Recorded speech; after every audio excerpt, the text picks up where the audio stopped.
Hi guys, today we're going to make some crowns for our little cupcake toppers. I've got some ready dyed red fondant here that we're going to use. You can use modelling paste if you prefer. And I'm just taking a small ball and we're going to press it into, I don't really know what shape to call it. Start with sort of a cylinder and then try and narrow it a little bit at the bottom. And you can put a little indent in the top just with a bit of a balling tool. I've dyed some more modelling paste, but this time like in a honey gold colour. And I'm going to take a small ball and we're going to roll it so it's got point at either end and flatten it a little bit so it looks a little bit wider in the middle. And this will then sit on our crown, so going from the centre, coming down the side, and we're going to put 5 of these on, like that. Roll some more honey gold colour. I've rolled it quite thin, cut in a strip. I'm going to put a bit of water on the back, put this around the very bottom of your crown, just pinching off the extra at the back. You want a ball of the honey gold again.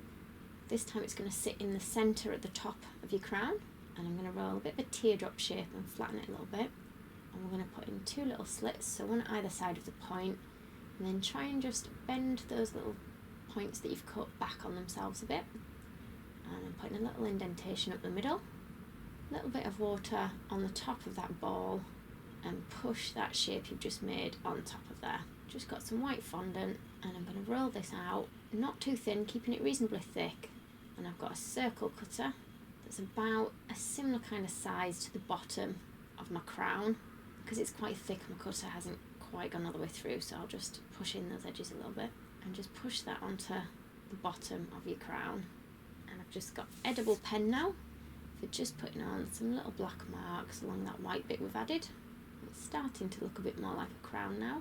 And you can paint on with food colouring if you prefer, if you don't have any of the pens. And just for a bit more detail on the crown, I've got a tiny little blossom cutter. I'm just going to cut these in half. Stick this on the sort of bottom point of that bit there.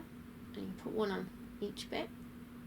And I'm just going to stick the knife in to define it a little bit more. It just gives you that extra little bit of detail. So now I've got some royal icing in a piping bag. Now I'm just using some that's been ready-made so I didn't have to mix it myself. I've got a 1.5 piping nozzle on the end so that you pipe out quite fine dots. So going around that bottom sort of goldy coloured edge, we're going to put some dots. We're going to spread them out quite a bit so they look like jewels on the crown. And then we're going to pipe little dots along each bit of the crown. So do this all the way around. If they poke out a bit or they're a bit pointy, just use a slightly damp brush to give them a little bit of a press down. And we're going to do this all the way around. So that's them finished. And you can use them on cupcakes or cake toppers, or you might want to make one to save to put on a little model of the Queen. So please do check out my other videos to celebrate the Queen's 90th birthday. Thank you for watching. If you liked this video and would like to see more, please click on the images of the other videos suggested. Also, please do subscribe to my channel using the button at the bottom right hand corner of the screen.